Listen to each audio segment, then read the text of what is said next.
አብ ሉዓላዊ አምላክ ነው። በዚህ እንማማራለን እንግባባለን መሰለን። እሺ ወልድስ? ኦኬ ወልድ ግን መለኮት ነው፣ ሉዓላዊ አምላክ ነው ሳለ መለኮት ነው ግን ውስን ነው። የያዘው የአብርሃም ዘር ነው። ከመቤታችን ከድንግል ማርያም ሲፈጠር ከደሟ ደም ከስጋዋ ስጋ ነስቶ ነው የተወለደው። ውስን ነው ማለት ውስን ማለት ፐርሰናል እንደ ዘማርያም እና እንደ ግርማ ፐርሰናል አለው ስጋ የለበሰ ማለት ነው። ቆይ እሺ አሁን ግርምሽ እንድታጠራው ስለፈለኩ ነው። አብ ማድረግ የሚችለውን የአምላክነት የእግዚአብሔርነት ስልጣን ሁሉ ስግው ቃል ክርስቶስ ስጋን የተዋሃደው ክርስቶስ ያደርጋሉ ሳያደርግም መብት አለው። ግን የመጣው ክብሩን ጥሎ ነው የመጣው። ያን ስልጣኑን ሁሉ ትቶ ነበረው፣ ያ ክብር ሁሉ ነበረው። ዘማርያም ያዳም አሁን ከኋላችን ብዙ ሰዎች አሉ የሚማሩ የሚከታተሉንና አዳምጤ ተረጋግተን ለሌላውም ትምህርት ይሆናል። አንተም የምታስተምረው ትምህርት ይሆናል። የኔም ሰሚዎች አሉ ብዙዎችና ወልድ መለኮት ነው፣ አምላካዊ ባህሪ አለው። ነገር ግን ክብሩን ትቶ ስጋ ለብሶ የባሪያን መልክ ይዞ እንደኛ መጣ። የመጣበት ሚሽን ስላለው ነው። ያ ያለው ሚሽን ሰው ፈጽሞ በህግ ሊድን ስለማይችል በብሉይ ኪዳን ስለማይችል ያን ህግ ሊፈጽምልን እኛን ከእግዚአብሔር ጋር ሊያስታርቀን ስጋ የለበሰ ሁሉ ማዳን ስለማይችል ደህንነትን ሊሰጠን ሊያስተምረን በእኔና በእግዚአብሔር መካከል ላይ መንገድ ሊሆነን ሊያስታርቀን ካህን ሊሆነን መጣ። ጨረሰ። የጠየቁት ጥያቄ ምንድን ነው? አብ ሉዓላዊ አምላክ ነው አልክ። ስንት አምላክ ነው ያለው? አንድ አምላክ አለ። ስላሴ በአካል ስንት ናቸው? ሶስት ናቸው። እስቲ ንገረኝ። ሶስቱ ናቸው በስም ሶስት ናቸው። አብ ወልድ መንፈስ ቅዱስ። እሺ በአካልስ? አብ አካል አለ። ኦኬ መንፈስ ቅዱስ አካል አለው ልትለኝ ነው? ዘማርያም አንተ የምታምነው ነው። የኔን ተወው፣ መጀመሪያ አንተን ልስማው በደንብ። አሁን ይኸውልህ እኔና አንተ የምንናገረውን ዘማርያም፣ ይሄ አሁን የምንነጋገረው ክርክር አይደለም፣ ትምህርት ነው አይደለም? ማማር ነው። አንተ የምጠይቀኝ እኮ እኔን ዘማርያም፣ አንተ እንደምጠይቀኝ እኮ እኔን ገብቷል። ሚስቴክ ካለ እንነጋገር። ሚስቴክ ከሌለ ደግሞ የማትገባ አሁን ለምሳሌ ልንገርህ፣ የእናንተ አምስቱ አዋዶት አሉ አይደለም እንዴ? አሁን ለምሳሌ ዘምዬ ይኸውልህ፣ ቆይ ግርምሽ፣ እኔ አሁን ረጋ ብዬ ነው እያናገርኩህ፣ አንተም ረጋ በል ስታናግረኝ ማለት ነው። እኔ ለምንድን ነው ረጋ ብዬ ነው? ምናልባት ብርድ አለ እኛ ጋር ብርድ አለና ሸሚዝ ነው የለበስኩት። ያ ምናልባት የብርድ ሁኔታ ሊሆን ይችላልና ይቅርታ ወጥቻለሁ። አይዞሽ የእግዚአብሔር ቃል ስለሚያሞቅ ትሞቃለህ። አሁን ይኸውልህ ምንም ችግር የለብኝ። አሁን እኔ የምጠይቅ ጥያቄ አንተ ለማሳሳት ሳይሆን መጀመሪያ ጥርት ያለውን ነገር እዛ ቃለ ሕይወት ቸርች ትማራላችሁ የጠየቁ ለምን መሰለህ? የግልህን ሳይሆን ቃለ ሕይወት ቸርች የተማርከውን ትምህርት ሚስጥረ ስላሴ ላይ እንድትነግረኝ ስለፈለግኩ። ስለዚህ ለዛ ነው ተማራለ። ቆይ ግርምሽ ልጨርሳ። ቤተክርስቲያኔ ያስተማረችኝን ነው የምነግርህ አሁን። ቆይ ግርምሽ ኧረ ተረጋጋ፣ ልጨርስ። ስለዚህ ቤተክርስቲያን ማለት ቃለ ሕይወት ቸርች ናት አይደለ? ቃለ ሕይወት ቸርች ስታስተምር መንፈስ ቅዱስ አካል የለውም ብላ አስተምራለች። መንፈስ ነው ብላ እግዚአብሔር መንፈስ ቅዱስ ነው። አካል የለውም ብላለች። አካል ግለጥና አስተምረኛ አይ ብላለች። የኔማ ኦርቶዶክስ ትምህርት ነው። አይ በአንተ ነው የምጠይቅ እኮ በአንተ በቃለ ሕይወት ቸርች መንፈስ ቅዱስ አካል የለውም ብላ አስተማረችው ቃለ ሕይወት ቸርች? ጥቅስ እኮ እየጠቀስኩ እየነገርኩ ነው ዘማርያም።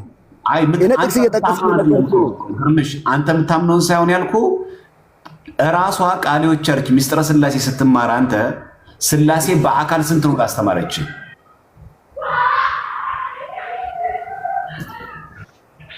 አብ ወልድ መንፈስ ቅዱስ አንድ አምላክ፣ በስም ሶስት ናቸው፣ በመለኮት አንድ ናቸው። በአካልስ? በአካል ስንት ናቸው ብላ አስተማረች ቃለ ሕይወት? እሺ አንተ አሁን አካልነቱ ነው የቸገረ ወይስ ምኑ ነው? እሺ አካል አለው በል። እሺ ዲፍረንሱ ምንድን ነው? ልዩነቱ ምንድን ነው? ስላሴ አንተ እኮ ግርምሽ ቆይ ተረጋጋ። አሁን ከምትቆጣ እኮ መልስ የምትመልስልኝ ደስ ይለኛል። ተምሬያለሁ ስላልከኝ የተማርኩት ነው እኮ። እኔ አስቀድሜ ነግሬሃለሁ፣ ይቅርታ ጠይቃለሁ። ብርድ ነው ያዙ ያለውት እንዶ ላናግር ነው። ቅድም እንትን ስትለኝ ነው ወደ ያለውት እንጂ ከስራ እንደመጣው ብርድ አለ። አዲስ አበባ ካለ ብርድ አለ ታውቃለህ። በቃ አሁን እኔ የምፈልገውን ጥያቄ በቀጥታ የምትመልስልኝ አንድም ቦታ መቆጣት አልችልም ማለት ነው። ቁጣ ደግሞ እኔ ባህሪ አይደለም። እሺ እኔ አሁን እንድትነግረኝ የምፈልገው በቃለ ሕይወት ቸርች የተማርከው ምስጢረ ሥላሴ ትነግረኛለህ። ምክንያቱም ባለፈው ዕለት ከአንተ ጋርም ቀጠሮ ያዝነው ኦርቶዶክስ ቤተክርስቲያን ላይ ስለ ምስጢረ ሥላሴ መማማርና ማወቅ አለብን ከሱ መጀመር አለብን ስላልከኝ ዋናው ርዕስ ስላነሳ በእናንተ በቃለ ሕይወት ቸርች ስትማር አንተ የግልን ምልከታን አይደለም የተረዳኸውንም አይደለም ቃለ ሕይወት ቸርች ስታስተምር ሥላሴ በአካል ስንት ነው ብላ አስተማረች? በአካል አብ ወልድ መንፈስ ቅዱስ አንድ አምላክ በስም ሶስት ናቸው። በስራቸው ደግሞ በአካል ሶስት ናቸው፣ በስም አንድ ናቸው። በአካል ሶስት የተባሉት ጥሩ ጎበዝ። በአካል ሶስት ናቸው። እነማን ናቸው ሶስቱ አካል? አሁን እኮ የመደጋገም ነገሮቹ እያበላሽብን ይመጣል። አሁን እየተረዳዳን ነው። አሁን ትልቅ ነገር አለ ከኋላ የምንማረው ግን አንተ በአንድ ነገር ላይ ጊዜን አትግደል። እኔ አካል አለው አብ ይኸውልህ ሚሽኑ ዋናው ፐርሶናሊቲውን ልንገር። አብ ወልድ መንፈስ ቅዱስ አንድ አምላክ ለክርስቲያን ደህንነታችን ወሳኝነት አለው። መንፈስ ቅዱስ አካል አለው። መንፈስ ቅዱስ አካል አለው። መንፈስ ነው መጽሐፍ ቅዱስ ይነግረኝ። ያው ጥቅስ እየጠቀስኩ ነው እየነገርኩ ያለሁት። አካል አለ ወይስ የለውም? መልሱ አጭር ነው። መንፈስ ቅዱስ መንፈስ ነው፣ አካል የለውም። አካል ምንድን ነው? የለውም። አካል ምንድን ነው? አካል ማለት እንደ ዘማርያም ያለ ውስን ሰው ማለት ነው። ስጋና ደም ያለው በእኛ አካል ማለት ይሄ ነው። ስጋና ደም ያለው ነው አካል የሚባለው አካል። አዎ ምኑ ጋር ነው እንደዚህ የሚለው? መጽሐፍ ቅዱስ ነው። መጽሐፍ ቅዱስ እኮ ነው አሁን ያነበብኩ የያዘው የሰው ዘር እግዚአብሔር። አዎ ከመጽሐፍ ቅዱስ ነው የምንነጋገረው። ከዛ ውጭ እንዴት እንነጋገራለን? በመጽሐፍ ቅዱስ ላይ አካል ማለት ስጋና ደም ያለው ነው አካል የሚባለው። ስጋና ደም የሌለው ግን አካል አይባልም የሚል ማስረጃ ሳይንስ ጉድፈላ ዘማርያም ይሄ በጣም ይሄ መታወር ነው። ይሄ ጌታ ምስክሬ ነው። ይሄ መታወር ነው። እርግጠኛ ነህ? 100% ይሄ መታወር ነው። የቃሉ ቸርች መንፈስ ቅዱስ አካል የለውም ትላለች ካለ ግለጥ። አሁን ቸርችን ለምን ከለላ ታደርጋለህ? እኔና ግርማና ዘማርያም ነው የሚነጋገረው። ስምን ባላውቅም ዘማርያም ይላል። አዳምጠኝ። የኔን ትምህርት ለምን ጠቅስልሃለሁ? አንተ እኮ ከዚህ በፊት የገባኸው እኔ ማውራት የምፈልገው እንደውም ከኦርቶዶክስ ጋር በሚስጥረ ሥላሴ ጉዳይ ነው ማወራው ብለህ ስለተናገርክ ሚስጥረ ሥላሴ ጥያቄ እየተጠቃቀስን እንነጋገራ። እየተጠቃቀስ መጽሐፍ ቅዱስ አንተ እምነት አለ የጸና እምነት አለኝ ካልክ ትክክለኛ እምነት አለኝ ካልክ እኔና አንተ ቀርበናል አይደለም? ወደ ቤተክርስቲያን አንተ ቤተክርስቲያን አዳምጠኛ። የቤተክርስቲያን መመሪያ አለ። ተዋህዶ ኦርቶዶክስ የምትከተለው ሥላሴ አለ። እኔ ደግሞ የኦርቶዶክስን የሚስጥረ ሥላሴ ትምህርት ታውቃለህ? ትንሽ በልጅ ላይ በጣም የምታውቀው የማንን ነው? ምስጢረ ሥላሴ ትምህርት የማንን ነው በደንብ የምታውቀው? የኦርቶዶክስን ትንሽ ስለምታውቅ ትንሽ የማውቀው እንደው ወልድ አካል አለው፣ አብ አካል አለው፣ ወልድ አካል አለው፣ መንፈስ ቅዱስ አካል አለው እና እቺ አምስቷ አዋደ ምስጢራት የምትባሉ ነገሮች ናቸው። አምስቱ አዋደ ምስጢራት ናቸው ምናምን የሚባሉ ነገሮች ናቸው። እሱን ነው የማውቀው። አይገርምሽ? አባትህ ቤተክርስቲያን ሰሪ ነው ምናምን እያልክችን አምስቱን አማልክት ሳታውቅ ነው የወጣው። አይገርምሽ? አምስቱ አዋደ ነገርኩህ እኮ አምስቱ አዋደ ምስጢረ ሥላሴ፣ ምስጢረ ስጋዊ፣ ምስጢረ ጥምቀት፣ ምስጢረ ቁርባን እነዚህ ነገሮች ናቸው የምትል አንተ ከሆነ ኢዚ የሆኑ ነገሮች ነው። ይሄ እኮ ለደህንነት መሰረት አይደሉም። ዘማርያም ካልሆኑ ለምን ምስጢረ ሥላሴ ላይ እንነጋገር አልከኝ? ታዲያ ያዝኩ ምስጢረ ሥላሴ ላይ እንነጋገር ያልኩ ይኸውልህ አምስቱ አዋደ ምስጢራት ምስጢረ ሥላሴ ማወቅ ለደህንነት መሰረት ነው አይደለም? አዳምጠኝ። ይሄ ለደህንነት መሰረታችን ነው። አሁን አንተ የምትለኝ አምስቱ አዋደ ምስጢራት የምትለውን ነው የምትነግረኝ። እንደገረኝ የምትለው አዳምጠኛ። እኔ ግን የምነግርህ ቆይ ግርምሽ አዳምጥ። ቆይ ስልክም ገባብህ መሰለኝ። አስተካክል እያሉ ይሆናል ምናልባት የሚደውሉልህ። ሄሎ ወይ ይሰማሃል? ይሰማሃል? አሁን እኔ ይሰማኛል። ማዳመጥ ልታዳምጠኝ እኮ አልቻልክም። ጭራሽ አላዳመጥኩም። እኔ ይሰማኛል። እኔ እያዳመጥኩ አይደለም። ኧረ ተው፣ ሰው ይፈርዳል። ተው ግርምሽ። አዎ ጣልቃ እኮ እየገባሽ ነገር እኔ ካጠፋው ይቅርታ ያጠፋው አይመስለኝም። በደንብ አሁን የምፈልገው ጥቂት የምታውቀውን ሳይሆን በደንብ የምታውቀው ሚስጥረ ስላሴ ንገረኝ። በደንብ የምታውቀው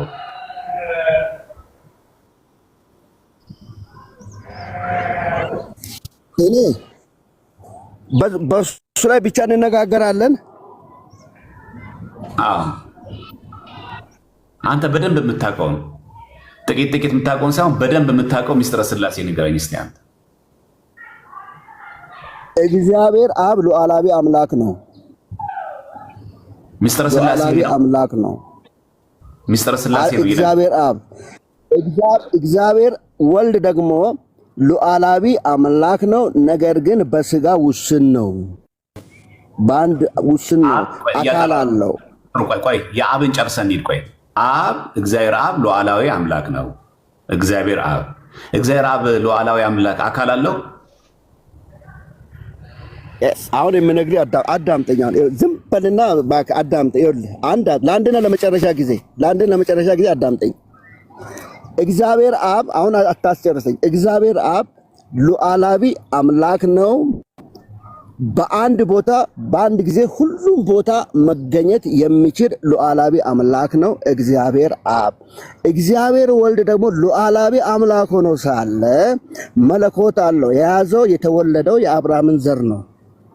ስጋ ለብሷል። እንደኔና እንዳንተ ስጋ ለብሷል። ውስን ነው። ሉዓላዊ አምላክ ሆኖ ሳለ ውስን ነው። ስጋ አለው። ተክለ ሰውነት አለው። ስለዚህ ውስን ነው። መንፈስ ቅዱስ ደግሞ ሉዓላዊ አምላክ ነው። በአንድ ቦታ ሁሉም ቦታ የሚገኝ መለኮት ነው።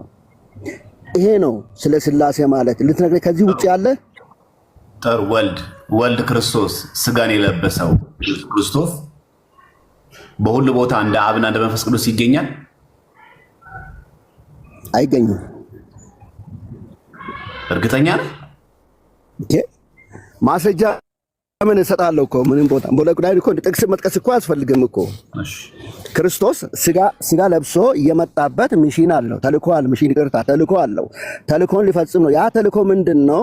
በአዳም በህግ ካትል ጥያቄ አለኝ ለልጁ ዳቁን። በጣም ይቅርታ። ባካችሁ ቆዩ፣ ባካችሁ በላቸው። አይ ፕሮቴስታንት ነው የሚጠይቀህ፣ እኔ አይደለሁም። ቆይ ፕሮቴስታንቱ እንደሚጠይቀህ አንጾኪያ ኦኬ አይደል? አዎ እኔ ቃል ህይወት ነኝ። አዎ ቃል ህይወት። እሺ እሱም ቃል ህይወት ነው። እንግዲህ ሚስጥረ ስላሴ ተነጋገሩ እስቲ። እሺ ጥያቄ ካለው እንገረኝ። ኦኬ ጃኪ ኢየሱስ ክርስቶስ እኔ ብሎ ማውራት ይችላል አይችልም? እኔ የአባቴን ትእዛዝ ልፈጽም ነው እንጂ አንዳችን ከራሱ የኔ ጥያቄ ኢየሱስ ክርስቶስ እኔ ብሎ ማውራት ይችላል አይችልም? ይችላል። ፐርሰናል ነው እኮ እንደኔና እንዳንተ ሰው አብ ሉዓላዊ አምላክ ነው። እሱን አልጠየኩም እኔ። አብስ ደግሞ እኔ ብሎ ማውራት ይችላል አይችልም? ሁሉም አንድ ይኸውልህ ነው አይደለም? አይ አይደለም ይችላል ወይም አይችልም ማለት አብ እኔ ብሎ ማውራት ይችላል ማለት እኔ ማለት ምንድነው? እኔ ማለት ምንድነው? እኔ አብራራለሁ። እኔ ማለት እንደ አካል አብ እኔ ብሎ ማውራት ይችላል ወይስ አይችልም? ይችላል። ምን ይከለክለዋል? ቴንክ ዩ። መንፈስ ቅዱስ ደግሞ በክርስቲያኖች ውስጥ የሚገኝ ከአብ እኔ ጋር ያለው በእኛው በውስጣችን የሚገኝ የእግዚአብሔር መንፈስ እሱ አይደለም የኔ ጥያቄ። በቅዱስ እኔ ብሎ ማውራት ይችላል? መንፈስ ቅዱስ እኮ አጽናኝ ነው። ገብቷል? መንፈስ ቅዱስ በእኔ አንጾኪያ አዳምጠኝ፣ እየተረጋጋን እንሂድ። ይኸውልህ ዮሐንስ ወንጌል ምዕራፍ 14 ላይ ብታገኝ 25 አካባቢ ላይ ብታነበው እኔ ብሄድ ይሻላችኋል። አዳምጠኝ። እኔ ብሄድ ይሻላችኋል። እኔ ብሄድ አሁን የኔ ጥያቄ አዳምጠኝ። አልጠየኩም። እሱን አልጠየኩም። አብ አካል አለው ወይስ የለውም? እግዚአብሔር አብ ሉዓላዊ መሆኑን አውቃለሁ። ኖስ ሉዓላዊ አምላክ መሆኑን አውቃለሁ። አዲስ ዛሬ ነው እንደ የሰማው ወይስ ትንቃል? ሉዓላዊ አትባል። አብ አካል አለው ወይስ የለውም? ክፉ ቃል አትናገር። ከኔና ካንተ አልተናገርኩም። ክፉ ቃል ካፍ ዛሬ ነው የሰማው የሚለውን ነገር ይቅርታ። ኦኬ አብ አካል አለው የለውም? እሺ አለው በልሽ አለው። እሺ ቴንኩ። ወልድ አካል አለው የለውም? አለው። መንፈስ ቅዱስ አካል አለው የለውም? የለውም። አብ አካል አለው፣ ወልድ አካል አለው፣ ግን መንፈስ ቅዱስ አካል የለውም። መሳቅ አይደለም። አልሳኩም። አይ መጽሐፍ ቅዱስ ጠቅሰን ተሟገትን። ሶሪ አብ ቅዱስ ንገርና ነው መጀመሪያ አብ አካል አለው። አብ አካል ኦኬ ሶሪ አብ አካል አለው፣ ወልድ አካል አለው፣ መንፈስ ቅዱስ ግን አካል የለውም። አለው ካልክ መጽሐፍ ቅዱስ ጠቅሰናቸው ማለት ሥላሴ በአካል ሁለት ናቸው ማለት እኮ ነው። ጠቅሰና አሳየኛ እኮ ነው አይደለም። በስ ማሳየት ራሱ አይጠበቅብኝም። አሁን አብ አካል አለው ማለት ማሳየት ራሱ አይጠበቅብኝም። የነገርኩህ ያለሁት ኤፍሬም አንተ ቃል ነው አይደለ? ጠቅሼ የነገርኩህ ነው ያለሁት። አንተ አካል አለው መንፈስ ቅዱስ ካልከኝ ንገረኝ። ጃኪ ንገረኛ። አሁን ሥላሴ እኮ ብዙ ሰው አለ። ኦኬ ቴንክ አሁን ሥላሴን ሁለት ታረከው። አብ አካል አለው፣ ወልድ አካል አለው፣ መንፈስ ቅዱስ ግን አካል የለውም ብላ ሁለት ታረከው። አካል አለው ካልክ መጽሐፍ ቅዱስ ላይ ጥቀስና ንገረኝ። አጠፋው እንዴ? ይቅርታ ካጠፋ አብ እኔ ብሎ ማውራት የሚችል አካል ነው። አካል አለው ስንል ግን መንፈስ ቅዱስ የራሱ እኮ ፈጣሪ ነው። መንፈስ ቅዱስ የራሱ አካል አለው ስንል ግን መንፈስ ቅዱስ ልክ እንደኛ ስጋ ያለው የሚዳሰስ የሚታይ ሳይሆን ረቂቅ የሆነ አካል አለው። አብም ደግሞ አካል አለው ስንል ልክ እንደ ኢየሱስ ክርስቶስ በስጋ ወይም የተገለጠው እሱ ሳይሆን አካል አለው ስንል የሚታይ ወይም የሚዳሰስ ሳይሆን ረቂቅ አካል አለው። ወልድ ግን በስጋ ስለተገለጠ ስጋን ስለለበሰ የሚታይ የሚዳሰስ ነው። አካል ሶስት አካል አለው ብለን እናምናለን እኛ። በአዲስ ኪዳን አለ በአዲስ ኪዳን አለ ወይ? ጥቀስልኝ መጽሐፍ። ማቴዎስ ወንጌል አይ ቲንክ 20:18 ላይ ነው አሕዛብን ሁሉ ሄዳችሁ በአብ በወልድና በመንፈስ ቅዱስ ስም እያጠመቋችሁ ደቀ መዝሙር ታድርጉ ያለው። በአብ በወልድና በመንፈስ ቅዱስ ስም አብ ወልድ መንፈስ ቅዱስን ስንት ስም ጠራውን እዚህ ጋር? ሶስት ስም። ታዲያ እንዴት አድርገህ ነው አብ አካል አለው ወልድ አካል አለው መንፈስ ቅዱስ ግን አካል የለውም የምትለው? መንፈስ ቅዱስ መለኮት አካል ሊኖረው ካልክ ይቀበላል። ግን ስጋዊ አካል አለው ንገረኝ። መጽሐፍ መንፈስ ቅዱስ ማለስኩት እኮ ስጋዊ አካል ልክ እንደኔና ልክ እንዳንተ የሚታይ የሚዳሰስ ሳይሆን ረቂቅ አካል አለው መንፈስ ቅዱስ። እንዱ ደግሞ አብም ምንድነው ልክ እንደኔና ልክ እንዳንተ የሚታይ የሚዳሰስ ሳይሆን ረቂቅ አካል አለው። እንዱ ወልድም አካል አለው እኔ ብሎ ማውራት የሚችል። አሁን ይኸውልህ ወንድሜ አሁን ቆንጆን አካሄድ እየሄድክ ነው አለው። ግን አሁን ይኸውልህ ወልድ አካል አለው አይደለም? አዎ የስጋ የያዘው የአብርሃምን ዘር ነው። አሁን አይደለም ብቻ በለኝ ወንድሜ ባክ። አዎ እኮ ኢየሱስ ክርስቶስ በስጋ ከዳዊት ዘር ስለተወለደ አካል አለው ስጋ አለው ኢየሱስ ክርስቶስ። ላዳምጠኝ። ፐርሰን አለው አካል አለው። በአንድ ቦታ ውስን ነው በአካል አይደለም እንዴ? ማነው ውስን ነው ብሎ ያስተማረ? ኢየሱስ ክርስቶስ እኮ መለኮት እኮ ከአብ ጋር እኩል ነው፣ ከመንፈስ ቅዱስ ጋር እኩል ነው። ማነው ውስን ነው ብሎ ያስተማረ? ይኸውልህ እንግዲያውስ አስዳምጠኝ። መንፈስ ቅዱስ ወልድ ወደ የክርስቶስ የኛን ስጋ ለብሶ የመጣው ህግ ማንም ህግ ሊፈጽም ስላልቻለ ካህናችን ሆኖ ህግን ሊያስተምረን ሰውን ከእግዚአብሔር ጋር ሊያስታርቅ ስጋ ለብሶ የመጣው ሰው የሆነው መለኮት ሆኖ ሳለ ክብሩን ትቶ የመጣው ስጋ ለብሶ የመጣው የኛን ህግ ሊፈጽም ሊያስታርቀን ነው። በዚህ ታምናለህ? አዎ። ስለዚህ ያ ኢየሱስ ክርስቶስ ውስን ነው ብሎ ያስተማረ ማን ነው ላንተ? ይሄንን ሲያስተምር ደግሞ ወደ ኤፌሶን ሲሄድ በመርከብ አንድ በመንፈስ ባይ እሱ እኮ አይደለም ስለ ስጋው ላይ ለምሳሌ ቆላሲያስ ምዕራፍ 2 ቁጥር 9 ላይ የመለኮቱ ሙላት በሰውነቱ ተገልጦ ይኖራል ይላል። ያ ስጋው መለኮቱ ውስን ነው እንዴ? የመለኮቱ ሙላት በማ ተገለጠ? በሰው ተገለጠ ይኖራል። አዎ ሰውነ ተገልጦ ይኖራል። ስለዚህ መለኮቱ ውስን ነው ማለት ተገለጠው። በማን ስጋው? ክርስቶስ እኮ በስጋው ውስን ነው የያዘው። የሰው ዘር ነው፣ የኔና አንተን ዘር ነው፣ ስጋ ነው የያዘው። አንተማ የሰማ ሁለት ቃል ከቀደም ጀምረን እየሰማን ደጋጋምኮ በጣም ከሆነ ተሳስታል ሙሉ በሙሉ። ቃለ ሕይወት እንደዚህ ብላ አታምንም። አብ ወልድ መንፈስ ቅዱስ በአካል ሶስት በመለኮት አንድ ብለን ነው የተማርነው ከሕፃንነታችን ጀምረን እንጂ አንተ የምትላቸው ቃላቶች ሁሉም የተሳሳቱ ናቸው። አንጾኪያ ስላሴ ላይ ምንም ስህተት የለብንም። አሁን ወልድ ለምን የለብንም ሳትል አንተ ተሳስታል ሙሉ በሙሉ ነው። አንተ ተሳስታል። እኔ የማላጻናትን ትምህርት ተምሬያለሁ ሙሉ በሙሉ። አንተ ግን ተሳስታል። እኔ የማላጻናትን ትምህርት ተምሬ ስላሴ ማለት አብ ወልድ መንፈስ ቅዱስ በአካል ሶስት በመለኮት አንድ መሆኑን ደጋግመን የተማርነው ነው። አንተ ግን አይ አብ አካል የለውም፣ አብ አካል አለው፣ ወልድ አካል አለው፣ መንፈስ ቅዱስ ግን አካል የለውም ብለን ያመንከው ነው። ሙሉ በሙሉ ተሳስታል። አንተ ቤተክርስቲያን እንደዛ አካል አለው መንፈስ ቅዱስ በእናትህ ያለ ይኸውልህ አንድ ነገር ተማር አንጾኪያ። አሁን ደግሞ ከኦርቶዶክስ ወጣው አልክ አይደለም? አሁን ከኦርቶዶክስ ወጣው አልክ እንዴ? በቃ የምታወራቸው ሁሉ ስህተት ነው የምታወራው። ተሳስተሃል። ሁሉም ነገር ስህተት ነው ያንተ። በምኑ ላይ አሁን እየተሰማኸኝ ነው? በእግዚአብሔር ቃል ተንተርሰህ ለምን አትነግረኝም? ልትመናገረኝ ከፈለክ እኔ አሁን ዘማርያምን ስናገር አዳምጠኝ። ከእግዚአብሔር ቃላት ተንተርሼ እነግረዋለሁ። አንተ አሁን ተሳስተሃል የምትለኝ ከሆነ እሺ ተንተራስና ከመጽሐፍ ቅዱስ ጋር እንዲህ ነው ብለህ ንገረኝ። ቅድም እኮ ጠቀስኩ ማቴዎስ ወንጌል ላይ በአብ በወልድ በመንፈስ ቅዱስ ስም ሶስት ስም እኮ ነው የጠራው። አንተ ግን አዎ አብ አካል አለው፣ ወልድ አካል አለው፣ መንፈስ ቅዱስን አካል የለውም አልክ።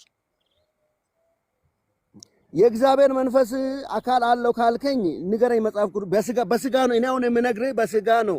ይሄ ስጋ የለውም ብራዚል። አንተ ጤነኛ ነህ? ስጋ መንፈስ ቅዱስና አብ ስጋ የሚታይ የሚዳሰስ ስጋ የላቸውም ብዬ ቅድም ነግሬሃለሁ። ግን በአካል ሶስት ናቸው። በምንም ተአምር ቢተር ሶስት ስም አብ ወልድ መንፈስ ቅዱስ የሚል ስም የራሱ ሶስት ነው። አካልም ሶስት ናቸው። መለኮት ግን አንድ ነው። ሙሉ በሙሉ ተሳስተሃል አንተ። የሚዳሰስ ወልድ የሚዳሰስ ስጋ የለውም እኮ። ወልድ በስጋ የሚዳሰስ ስጋ የለውም። ወልድ በስጋ ስለተገለጠ የሚዳሰስ የሚታይ አካል አለው። አብና መንፈስ ቅዱስ አካል አለው ስንል የሚታይ የሚዳሰስ ለምን መጣ? ዳቆን ይሄ ልጅ ጤነኛ አይደለም። ይሄ ልጅ ጤነኛ አይደለም ማለት ቀጥሉ። ኧረ እባክህ አንጾኪያ መልስልኝ። ማቹት ግርምሽም ቃለ ሕይወት ነው። አንጾኪያ ኤፍሬምም ቃለ ሕይወት ነው። ኤፍሬም ስላሴ በአካል ሶስት ናቸው ብሎ ያምናል። አብ አካል አለው፣ ወልድም አካል አለው፣ መንፈስ ቅዱስ አካል አለው ብሎ ያምናል። ግርምሽ ደግሞ እሱም ቃለ ሕይወት ሆኖ ግን አንድ ቸርች ሆኖ ግን እሱ ግን ለመንፈስ ቅዱስ አካል የለውም ብሎ ያምናል። ማን ነው ትክክል ሚስጥረ ስላሴ ላይ? ሁለተኛ ግርምሽ ከኦርቶዶክስ የወጣህበት አንዱ መሰረታዊ ጉዳይ ብለህ ባለፈው ዕለት እንደውም ቀጠሮ ያስያዝከው አንዱ ይሄ ነበር። ይሄ ነው ሚስጥረ ስላሴ ትምህርት። እንኳን ኦርቶዶክስን ለመተቸት ይቅርና ቃለ ሕይወት ራሱ እንደዚህ ታስተምራለች። ለመንፈስ ቅዱስ አካል የለውም ብላ ታስተምራለች። አካል ሲተረጎም በራሱ ስጋ ያለው ብቻ ነው አካል የሚባለው ይላል። አንድ ኤግዚስተንስ ያለው መኖሩ የሚታወቅ ህልውና ያለው ማንኛውም ነገር አካል አለው ይባላል። ያ አካል ይዳሳል ወይም ላይዳስ ይችላል፣ ሊታይ ላይታይ ይችላል። ለማቃናት ማለት ነው። የሁለታችሁን ስለሰሙ አሁን ሁለታችሁም እንደዚህ አይነት ትምህርት ስታስተምሩ ኤፍሬም እንዴት ሲናገር ቃለ ሕይወት ተምሮ አንተም ቃለ ሕይወት ተምረህ እንዴት ስትናገር ማን ነው የሚያርማችሁ? እስቲ ሁለታችሁም ስትሳሳቱ ማን ነው የሚያርማችሁ? እስቲ መልሱልኝ። እግዚአብሔር ቃል አለ ሲገለጥና እግዚአብሔር ቃል አስተምረን በእግዚአብሔር ቃል እንማማራ። ጥሩ። አይ መጽሐፍ ቅዱስ አዳምጠኝ። ስለ ቤተክርስቲያን መጽሐፍ ቅዱስ አሁን አንተ ጋር እግዚአብሔር ስለ መንፈስ ቅዱስ መለኮትነት አንተ ያልከው በመንፈሳዊ አይን ነው የምታየው። ዘማርያም ኧረ ቆይ እባክህን አንተ ቃለ ሕይወት ቸርች ነው ያለሁት እያልክ ኤፍሬምም ቃለ ሕይወት ቸርች ነኝ እያለ ሁለታችሁም ሚስጥረ ስላሴ ላይ የተለያየ ትምህርት አላችሁ። ሁለታችሁም እንዲህ የተለያየ ነገር ስታስተምሩ ትክክለኛውን ትምህርት የምታስተምራችሁ ማን ናት? ኤፍሬም ንገረኝ። አንድ አይነት ነው ዘማርያም፣ አንድ አይነት ነው፣ የተለየ ትምህርት የለም። እሱ ተሳስቷል ሙሉ በሙሉ። አይ ተሳስቷል እያለ በመንፈስ ቅዱስ ስም እኮ ስም ማለት ሶስት ስም አላቸው። ስለዚህ ሶስት ስም ሶስት አካል አላቸው እንጂ እሱ ተሳስቷል። ለመንፈስ ቅዱስ አካል የለውም፣ ለአብ ግን አካል አለው። እንዴ ዜና ታስተምረው የለንም ዘማርያም። አዎ ለዘዛ ና አልተሳሳቱ አንድ ያል ደግሞ እኮ ግርምሽ ኧረ ተወይን ተው እንደዛ ተናዷል። እሱ ተናዷል። ቅድም ያው መጀመሪያም ከኦርቶዶክስ ነው ወጣሁት ብሎ ሙድ ስለያዘ ተናዷል እንጂ ተሳስቷል ሙሉ በሙሉ። እንዴ ከኦርቶዶክስ መውጣት ያናድዳል እንዴ? ቢያንስ ኦርቶዶክስን እኮ ዲፌንድ ማድረግ አልቻልክም። ስለዚህ ማንን ነው ዲፌንድ የማደርገው? እንዴት ግርምሽ ከኦርቶዶክስ መውጣት ምን ያናድዳል? ኦርቶዶክሶችን ትምህርት ማስረዳት እራሱ አልቻልክም። ቆይ ዘማርያም አንዴ ዘማርያም ቆይ ኦርቶዶክስ ነበርኩኝ። ከዛ መውጣት ምን ያናድዳል? አንጾኪያ የወጣይበትን እኮ ቢያንስ እሱን እንኳን ማስተማር ወይም ማስረዳት መቻል አለብህ። ዝም ብላ ከኦርቶዶክስ እኔ እኮ አንጾኪያ እየሰማኝ ነው። ሰው ከተሳሳተ በእግዚአብሔር ቃል ይዳኛል አይደለም? ታምናለህ? ስለዚህ መዋሸት እኮ ይኸውልህ ሰው ሲያጠፋ በእግዚአብሔር ቃል በመንፈሳዊነት ሰው ሲያጠፋ የእግዚአብሔር ቃል ማስረጃ አለን፣ በማስረጃ ይዳኛል። አንተ አሁን ግርምሽ ይሄንን አጥፍተሃል ካልከኝ ደግሞ በመጽሐፍ ቅዱስ ልትሞግተኝና ለምን እንደሆነ ታውቃለህ? አንተ አሁን መለኮት እኔ አሁን ስጋቢ አካል ነው የሚል አንተ በመንፈሳዊ አካል ነው እየሄድክልኝ ያለው ገብቷል። እኔ አሁን መንፈስ ቅዱስ መንፈስ ነው ብሎ የእግዚአብሔር ቃል ሲያስተምረኝ አንተ መንፈስ አይደለም መንፈስ ቅዱስ ደግሞ አካል አለው የራሱ አካል አለው ብለህ ካልከኝ ደግሞ ቅረብና ከእግዚአብሔር ቃል ጠቅሰህ ንገረኝ፣ እመለሳለሁ። እሺ ልንገርህ በቃ ባጭሩ ይኸውልህ ጃክ ሙሉ በሙሉ ማለት ነው ግን ተሳስተሃል። እንኳን ኦርቶዶክስ እሺ ንገረኝ እኮ አዳምጣ ሚዩት አድርግና አዳምጥ። ከስተትህ ሲጀመር አዳምጥ። እንኳን ኦርቶዶክስ አንተ ልትወጣ ቀርቶ የገባህበት ፕሮቴስታንትንም አታውቀው፣ የነበርክበትም ኦርቶዶክስም አታውቀው፣ እምነቱ ምን እንደነበር አታውቀው። ኦርቶዶክስ ፕሮቴስታንት አሁን የገባህበት ቃለ ሕይወትም አታውቀው። ሚስጥረ ሥላሴ ተናገር ሲባል አብ ሉዓላዊ አምላክ ነው፣ ወልድ ደግሞ እንደዛ ተብሎ አይነገርም። ሲጀመር ሚስጥረ ሥላሴ ሲጀምር ሥላሴ በምን አንድ ናቸው፣ ሥላሴ በምን ሶስት ነው። ከዚህ ነው የሚጀምረው። አንተ የዘለህ የተገባኸው ሚስጥረ ሥጋዌ ላይ፣ ከዛ ደግሞ ውስን ነው አልክ። ክርስቶስ ሥጋ በመልበሱ ምክንያት የማይወሰነው መለኮት ውስን ሥጋን ተዋህዶ ስንናገር አብ በሁሉ ቦታ መገኘቱ፣ መንፈስ ቅዱስ በሁሉ ቦታ መገኘቱ፣ ወልድ ክርስቶስ ሥጋ በመዋሃዱ ምክንያት አካላዊ ቃሉ መለኮትነቱ እግዚአብሔርነቱ አቶታል ማለት ነው። በሁሉ ቦታ አይገኝም ነበር ማለት ነው በምድር ላይ ሲመላለስ። እና ይሄ ትምህርት ከየት የተገኘ ትምህርት ነው? አንድ ሁለተኛ አካል የሚለው ላብራራል ባጭሩ። አካልና ቦዲ ይለያያል። አሁን አንተ ያቀላቀልከው እሱ ነው። አካል ማለት እኔ ባየው ሆነ እኔ ማለት የሚችል ለምሳሌ አብ በሰማይ ሆኖ የምወደው ልጄ ሲል እኔ አባት ነኝ እያለ ነው። ከዛ እኔና አብ አንድ ነን ሲል ደግሞ ወልድ ስለማን ስለራሱ እኔ ባየው ሆነ ማን ነው? ስግው ቃል እኔና አብ አንድ ነው ያለ። እኔና እኮ እያለ ያለው ስግው ቃል ነው። መለኮትና ስጋን የተዋሃደ ከማጋ ከአብ ጋር አንድ ነን። የቅድሙ ትምህርት ፈረሰ ማለት ነው። አብ ሉዓላዊ አምላክ ነው። ወልድስ ሉዓላዊ አምላክ ነው። መንፈስ ቅዱስስ ሉዓላዊ አምላክ ነው። አንድ ነን አላ። ስጋ ስለለበስኩኝ እኔ ሉዓላዊ አምላክ አይደለሁም አላለም። ስጋ ስለለበስኩኝ እኔና አብ አንድ አይደለንም አላለም። ሎቱ ስብሐት ዮሐንስ ወንጌል 10:30 ላይ እኔና አብ አንድ ነን። ስለዚህ እኔ ባይ መሆኑ የምታውቀው አንድ አብ የምወደው ልጄ ብሎ እኔ አብ እንደሚል በዛ ላይ ዮሐንስ ወንጌል ላይ ደግሞ እግዚአብሔር አንድያ ልጁን እስኪሰጥ ድረስ ዓለሙን እንደዚህ ወዷልና። አንድያ ልጁ የተባለው ማን ነው? ወልድ። አንድያ ልጁን የሰጠው ማን ነው? አብ። እኔ ባይ የሆነ አካል ሁለታዩ። መንፈስ ቅዱስ እኔ ባይ መሆኑን በርናባስንና ሳውልን ለጠራኋቸው ዓላማ ለዩልኝ አለ። ማ? መንፈስ ቅዱስ። አይ እኔ ባይ የሆነ የሚናገር አይታ እኔ ባይ የሆነ የሐዋርያት ሥራ ምዕራፍ 13 ቁጥር 2 ላይ የምናገኘው መንፈስ ቅዱስን ለጠራኋቸው ለመረጥኳቸው ዓላማ ለዩልኝ አለ። ማን ነው አለ የተባለ እዚህ ጋር? እኔ ባዩ ማን ነው? መንፈስ ቅዱስ።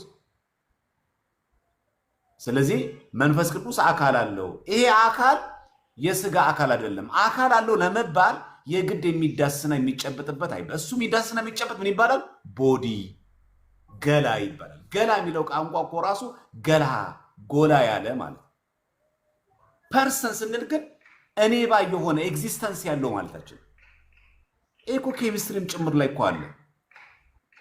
ንፋስ አይጨበጥም።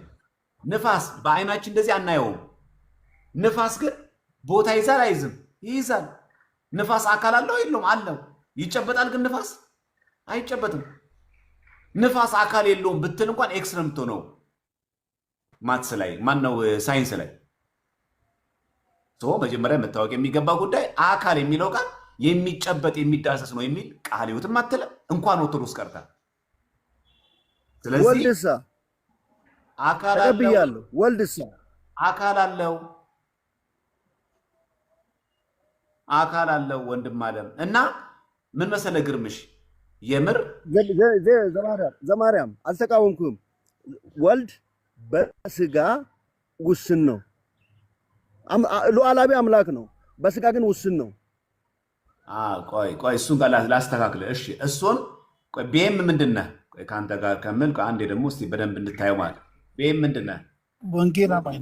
ወንጌል አማኝ ነኝ። እሺ አሁን ግርምሽ የተናገረው ምስጢረ ሥላሴ በወንጌል አማኞች ይታመናል? አይ ትንሽ ያልተረዳው ነገር አለ ብዬ እያሰብኩኝ ነው። ማለትም እንትኑ ቢኖር ማለትም አካል የሚለው እንደ አሰብከው አሁን ለምሳሌ አብ እንኳን ብለህ እንዳያስከው ከሆነ እንደ ክርስቶስ አሰበ ቢሆነ አብ አልታየም፣ አንድያ ልጁ ተረከው ነው እንጂ የሚለው አብ ተገለጠ አይልም። ወይ ደግሞ ዮሐንስ 4 ላይ ብታየው እግዚአብሔር መንፈስ ነው የሚያመልኩትም በእውነትና በመንፈስ ሊያመልኩት ይገባል በማለት አብም እንዳልታየ ያሳያል። አብና ወልድ ነው የታዩት ለሚለው ማለት ግን አካል ሲል ፍቃድ፣ ስሜት፣ የራሳቸው እውነት ወይ እውቀት ሲኖራቸው በመለያ አለው። በቃ እንደምታስበው እንደ በክርስቶስ እንደተገለጡ አይደለም ብለህ ያዘው ልልክ ነው። ሙሉ ወንጌል ነህ አይደለም የምፈልገው እንደዚህ መስል ምን አልከኝ? ሙሉ ወንጌል ነህ? አዎ። በሙሉ ወንጌል ምስጢረ ሥላሴ ተምራችሁ ታውቃላችሁ? ያው በደህንነት ትምህርትና እንደዚህ ኖርማል ትምህርቶች ላይ ትማራለህ። ጥሩ እኮ ምስጢረ ሥላሴ ስትማሩ እስቲ ስለ ምስጢረ ሥላሴ ምን ተማራችሁ? ሥላሴ በምን አንድ በምን ሶስት ወራሽ ተማራችሁ? ማለትም ያው ሥላሴ በፊትም ያው ወይ ሥላሴ የሚለው ሶስትነቱን በአንድ ለመግለጽ የምንጠቀምበት የግዕዝ ቃል ነው። ማለትም እግዚአብሔር ሶስት ሳይሆን በአንድነት ለመግለጽ እንደተጠቀም ነው እንጂ ሶስት ነው ብለን አይደለም። ግን ይህን ስል ሥላሴ በስም ስንት ናቸው? ሥላሴ በስም ስንት ናቸው? በስም አንድ ነው፣ በአካል ሶስት ናቸው። ሥላሴ በስም አንድ ነው ማለትም በስም አብ አለ፣ እግዚአብሔር አብ፣ እግዚአብሔር ወልድ፣ እግዚአብሔር መንፈስ ቅዱስ በአካል አንድ እኮ። በስም ስንት ናቸው? ሶስት፣ አብ ወልድ መንፈስ ቅዱስ ማለት ነው። ስለዚህ አንድ አይባልም። እሺ በአካል ስንት ናቸው? ሶስት ናቸው። እስቲ ንገረኝ፣ በአካል ሶስት ስትል ማለት ሶስት የሆኑትን ነው ወይስ ሶስት የሆኑበትን መንገድ ነው? ሶስቱን አካላት ንገረኝ። ሥላሴ በአካል ሶስት ናቸው። ሶስቱን አካላት ንገረኝ። አብ ወልድ መንፈስ ቅዱስ እኮ ንገረኝ። በአካል ተንትን። አብ የራሱ የሆነ ልርዳ ፍጹም ገጽ ፍጹም አካል አለው። ቀጥል። እሺ አብ የራሱ የሆነ እግዚአብሔር አብ ማለት አሁን ከእሱ ልጀምርልና አባትነት ወይም የበላይነቱን አምላክነቱን ይህንን ስል የወልድና የመንፈስ ቅዱስን አምላክነት እንዳትሽሩብኝ፣ ግን በአምላክነት ወይም በመጀመሪያነት የተቀመጠ ሲሆን ወልድ ደግሞ በልጅነት የተገለጠ ነው ወይም ኢየሱስን ወደዚህ ዓለም የመጣ ስለሆነ ማለት ነው። መንፈስ ቅዱስ ደግሞ ሰራጺ ወይም የተልእኮ ወደ የእግዚአብሔርን ፍቃድ ፈጻሚም አድርገን እንይዟለን። ግን ይህ ማለት የተለያየ ፍቃድ፣ የተለያየ ሀሳብ፣ የተለያየ አቋም አላቸው ማለት አይደለም። ሶስቱም ግን እየራሳቸው ከማን ነው የሚሰርጸው? መንፈስ ቅዱስ ከእግዚአብሔር ነው እንትን የሚለው ከየትኛው እግዚአብሔር? ከእግዚአብሔር አብ፣ ከእግዚአብሔር ወልድ፣ ከእግዚአብሔር መንፈስ ቅዱስ። እነዚህ ሶስቱን ነገሮች እንትን ማለት አንችልም። አሁን ሰራጺ ነው ስልክ ከዓለም ትክክል ነው ግርምሽ። እንደዚህ ስልክ የራሱ አካል ያለው ነው። ቢኤም ቆይ ግርምሽ ቆይ ሚዩት አለ ቢኤም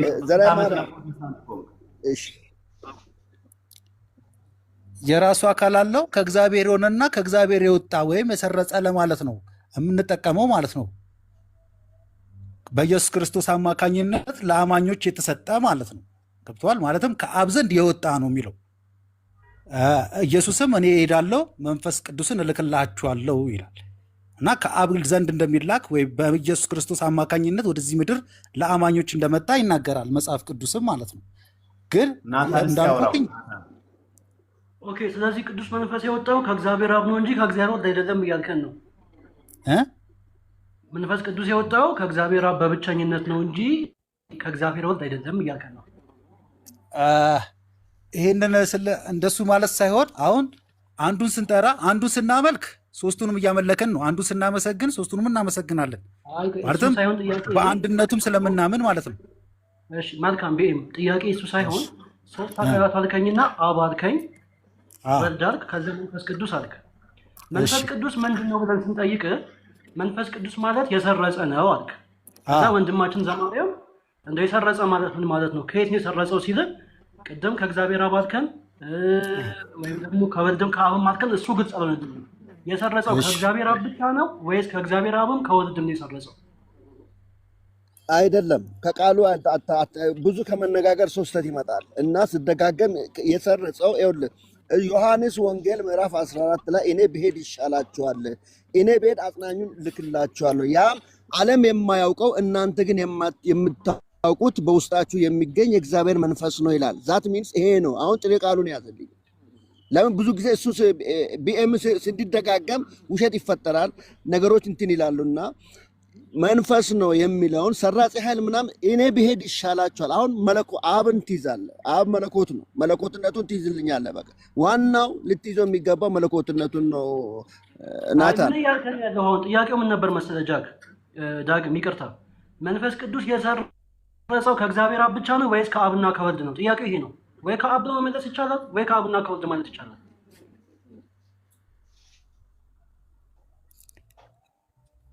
አሁን እኮ ናቲ እንትን ብለከው ነው። አሁን ጥያቄውን እንዴት አደረግከው መሰለ?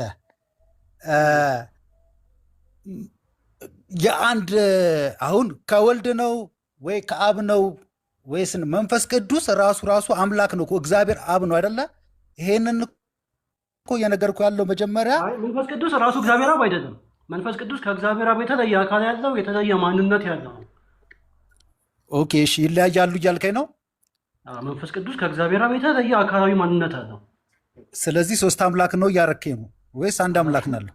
ሶስት አካላዊ የተለየ አካላዊ ማንነት ነው። ስለዚህ ግን አንተ ነው በዚህ መንገድ ቅዱስ የተፈጠረው ከአብ ነው ወይስ ከአብና ከወልድ ነው? በነገራችን ላይ ቢኤም አላውቀውም ብሎ መማርም ይቻላል። እሺ አላውቀውም ካልክ በኋላ ማስተማር ይችላል። ናቲ ይኸውልህ አንድ ልትማር የሚገባው አለ። እኛን አሁን መሰረት ሊያናጋን መስራሲ ሊያናጋን የማይችለው አንድ እውነት አለ። እግዚአብሔር ሉዓላዊ አምላክ ነው። ናቲ ይህንን ያዘው። ወልድ ናቲ ይኸውልህ ሉዓላዊ አምላክ ነው። መንፈስ ቅዱስ ደግሞ ሉዓላዊ አምላክ ነው። ግርምሽ ቆይ በእናትህ ይሄ እኮ ለ30ኛ ጊዜ እኮ ደጋገምከው። ቢኤም ሙሉ ወንጌል ነህ አይደለ? ሙሉ ወንጌል ቸርች ኦርቶዶክስ ነበርክ ወይስ ድሮም ነበርክ?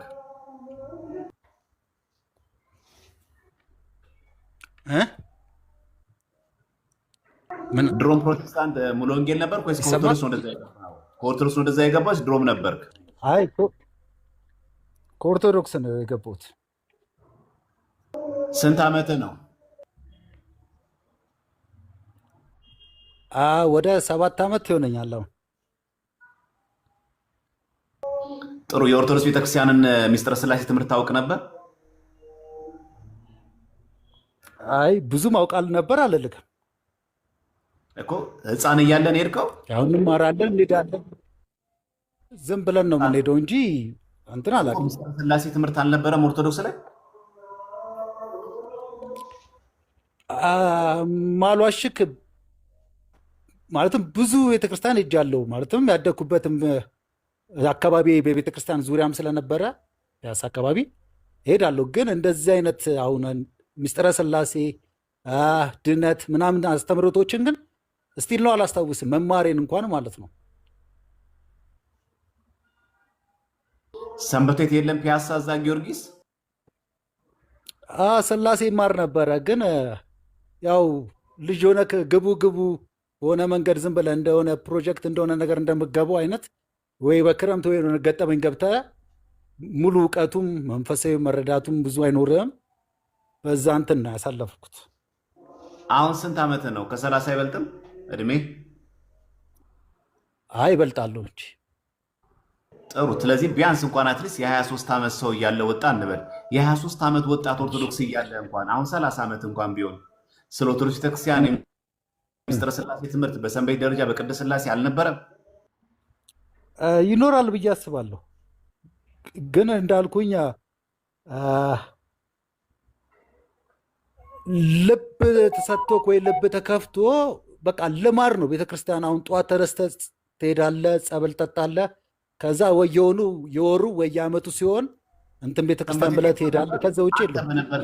አንተ በነበርክበት ዘመን ሰንበት ትምህርት ቤት፣ መንፈሳዊ ኮሌጅ አልነበሩ? ነበረ። ሥላሴ ሰንበት ትምህርት ቤት ነበር። እና ገብተህ ስትማር ምስጢረ ሥላሴ ትምህርት አልነበረም? አልነበረም አይደለም፣ ይኖራል። አሁን እኔ በኦርቶዶክስ ተዋሕዶ ወይ በሰንበት ትምህርት ቤት የተማርከውን ንገረኝ ብትለኝ ምንም ነገር አላስታውስም። እንዳልኩኝ ዝም ብዬ ነው። ቆይ ታዲያ በምን ምክንያት ከኦርቶዶክስ ወጣ ስትባል የኦርቶዶክስ ቤተክርስቲያንን ምን ተረድተህ ወጣ? ምን ሳታቀጥ ወጥተህ ነው የወጣኸው? እሱ በጣም ጥሩ ጥያቄ ነው። የወጣሁትኝ ስለ ኦርቶዶክስ ስህተትና ስለ ኦርቶዶክስ ችግር ተነግሮኝ አይደለም የወጣሁትኝ። መጽሐፍ ቅዱስ እግዚአብሔር ለሰው ልጆች የሰጠው መዳኛ ወይ እግዚአብሔር ያዘጋጀው መንገድ ኢየሱስ ክርስቶስ መሆኑን በመጽሐፍ ቅዱስ ደረጃ አስረድተውኝና ወይም ደግሞ መጽሐፍ ቅዱስ እንዳነባ አድርገውኝ በዛ መንገድ ነው የወጣሁት። ማን ያስረዳ? በመጀመሪያ የተለያዩ እንደዚህ በወንጌል አማኞች የነበሩ ሰዎች ያካፍሉኝ ነበረ። ከዛ የሆነ ሰዓት ላይ ግን እኔ መጽሐፍ ቅዱስን ማንበብና የፈላየሮችን መጠቀም ጀመርኩኝ እና አንዳንድ ጥያቄ ስለነበሩብኝ የኦርቶዶክስ አንዳንድ ሰዎችን እጠይቅ ነበረ። ምላሻቸውም ትክክል አልነበረም። ያለሁበትም ሕይወት ትክክልም ስላልነበረ ትክክለኛው መንገድ ብዬ በቃሉ መሰረት ብዬ ያመንኩበት ወደ ክርስትና ሄጃለሁ። አሁን አንተ የኦርቶዶክስን ቤተክርስቲያን ትምህርት ምንም ሳታውቃት ነው አንተ ወደ ፕሮቴስታንት የሄድከው። በዛ ደግሞ ያስተማሩ ደግሞ ፕሮቴስታንቶች ናቸው አይደለ? ወንጌል አማኞች ናቸው አንተን የሰበኩ። በኦርቶዶክስ ቤተክርስቲያን እየኖርክ ቤተክርስቲያን ሳታውቃት ሳትማር እያለ ኮርስ እያለ ሳትማር ሳታውቃት ሄድክ። አሁን አንተ ትክክለኛና ሚዛናዊ ስራ ነው የሰራሁት ብለህ ታምናለህ? አይደለም። በጣም የሚገርም ነገር እንዳልኩ ፒያሳ በከንቱ አካባቢ ነበርኩኝና አጋጣሚ ወንትዶኜ ነው ወደ ካራ ሄጄ ጌታን የተቀበልኩበትን ጊዜ ነው የምነግርህ። አሁን እዛ ቦታ ላይ ስለ ወንጌል ሞር መጀመሪያ የገባህበት ራሱ አንድ ሰው መቼስ እምነት ሲቀየር መጀመሪያ እምነቱን አውቆ ተገንዝቦ ከሌሎች ጋር ያለው ንጽጽር ተረድቶ ልዩነት እንዳለው አውቆ ይሄኛው እንደሚሻል ይሄኛው ያለበት ደግሞ እንደማይሻል ተረድቶ አውቆ አመዛዝኖ ነው የሚሄደው። መቼስ አንተ ማንበብና መጻፍ ፕሮቴስታንት ስትገባ አይደለም ሀሁ የቆጠርከው አይደል? አሁን ትክክለኛ እንትን እኮ ከዚህ ስትወጣ ልክ ለምሳሌ ጥያቄ ሲፈጠርብህ ስለ መጽሐፍ ቅዱስ ቤተክርስቲያን ምን ታስተምራለች ጠየቁ። እሺ ፕሮቴስታንት ጓደኞች በስራም ይሁን በጎረቤትም በየትኛው መንገድ አገኙ። ምናልባትም ስትጠጣ አይተው ሊሆን ይችላል፣ ወይ ደግሞ ስትሰክር ምናምን ወይ ሌላ ስነ ምግባር ውስጥ ገብተህ ከዛ እነሱ ይህን አጋጣሚ እንደ ስስ ብልት ድክመት ታይቶ አግኝተው አውርተው ሊሆን ይችላል፣ ወይ በቀረቤታ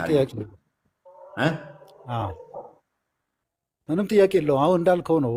አብዛኛውን እንዳልኩ በድሩዬነት ያሳለፍኩትኝ። ከዛ በኋላ ግን በድሩዬነት እንድናሳልፍ ትመክረናለች ኦርቶዶክሳዊ ትምህርት ቤተክርስቲያናችን? በፍጹም አትመክርም። ይሄማ መጽሐፍ ቅዱስን ትቃወማለች ማለት ነው። እንደዛ ከሆነ አትፈቅድም። ስለዚህ አንተ ያ የድሩዬነት የምትለው ህይወትህ እንዲስተካከል ኦርቶዶክስ ተኩኖ ንስሐ አባት ጋር ንስሐ ገብተህ ትክክለኛ ኦርቶዶክሳዊ የሆነ የቤተክርስቲያንን ትምህርት በሚገባ ዶግማዋን ትምህርቷን አውቆ ኦርቶዶክስ ሆኖ መቀጠል አይቻልም ነበር? ትክክል ነህ ወንድሜ። አንድ ነገርም አልዋሸ ዱርዬነቴን አቆማለሁ ወይ ሱሴን አቆማለሁ ብዬ አይደለም ወደ ፕሮቴስታንትነት ወደ ክርስትና ዓለም የገባሁት። እንዳልኩ መጀመሪያ እንዳነሳሁትኝ ወደዛ ወደ ካራ ሲሄድ እንትን ወንጌል ሰባኪዎች የሚናገረኝ የነበርኩበትን ቤት ስለ ወንጌል ነበር የሚያወሩኝ እና በእውነት ምነግርህ ማለት እግዚአብሔር በሚያውቀው የእናንተን መጽሐፍ ቅዱስ አላነብም ነበር ምላቸው እና ማዘር ጋር ደውዬ 81 አሐዱ አንብቤው ማላውቀውን መጽሐፍ ቅዱስ አስመጥቼ እሱ ነው ማንበብ የፈለግኩት ማለት ነው። አንብቤ ተረዶትም አልልህም። ያኔ ግን ልቤም ነፍሴም በቃ ወደ እግዚአብሔርን የመፈለግ እንትን ውስጥ ገባሁኝና ጌታ ሆይ ይህን ቃልን አንብቤ ልገልጡ አልችልም፣ ግን አንተ አስረዳኝ እውነቱን በማለት ጸሎትም የጀመርኩበት ወደ እግዚአብሔርም መመለስ የጀመርኩበት ያ ወቅት ነው። ግን እንዳልኩኝ በጣም ብዙ የመጽሐፍ ቅዱስ ጓደኞች አልነበሩም። ለወንድማ ለምሳሌ ጥያቄ ተፈጠረብህ፣ አንብባሉ ጠየቁ። ሲጠይቁ እኮ አብሮ መጠየቅ፣ መገንዘብ፣ ወደ ቤተክርስቲያን መቅረብ፣ ማንበብ፣ ማወቅ ይጠይቃል አይደለ? በትክክል አዎ። ስለዚህ አሁንም ቢሆን አልረፈደም። 7 ዓመት ማለት በጣም ሩቅ ጊዜ አይደለም። አሁንም ቤተክርስቲያን ልጆቿ በተለያየ ምክንያት ሲጠፉባት በግልም ምክንያት ይሁን በሰው ተገፍተውም ይሁን በግል ችግር ቢሆን ኦርቶዶክስ ሆኖ ሳይቅም ሳያጨስ ሱሱ ሳይገባ በሚገባ አሁን እኛ ወንድሞች ናተናው እንደምታያቸው በዚህ እድሜው ክልል ላይ ሆነው የቤተክርስቲያን ትምህርት ያውቃል። የዩኒቨርሲቲ ተማሪ ነው። በሚገባ ነገር ሃይማኖትን ያስተምራል። በቃ ይቻላል። አይቅምም፣ አያጨስም። በግን ክፉ ስነ ምግባሩ ሳይገባ የቤተክርስቲያንን ትምህርት በሚገባ አውቆ የቤተክርስቲያንን ትምህርት ይገልጣል። ኋይኖት አንተ ናታንም መሆን ምን ይከብዳል? የማይቅም እኮ መሆን ትችላለህ። የማያጨስ እኮ መሆን ትችላለህ። የቤተክርስቲያን ትምህርት ተረድተህ በሚገባ ሽታውን ጠሯን አውቀን መመለስ ትችላለህ። በግል ድክመት ዱርዬነት የሁላችን ነው። ለምሳሌ በተለያየ መንገድ ከዚህ በፊት በሱስ በተለያየ በሴት በምናምን በዝሙት በሴት አላርለም በሺሻ በጫት በሲጋራ ብዙ የተባላሽ ህይወታችን ይኖራል። ግን እኮ እግዚአብሔር አምላክ በንስሐ ብንመለስ እኮ እምቢ አይደለም። መች ተዘጋ ይሄ በርና። ስለዚህ አሁን አንተ ጥያቄ ሲፈጠርብህ በግል ስትደክም ይሄ የኔ ጫት መቃም የኔ ዱርዬነት የግሌ ነው። ኦርቶዶክስ ቤተክርስቲያን እኮ በትምህርቷ እኔ ዱርዬ እንድትሆን እኮ አትመክረኝም።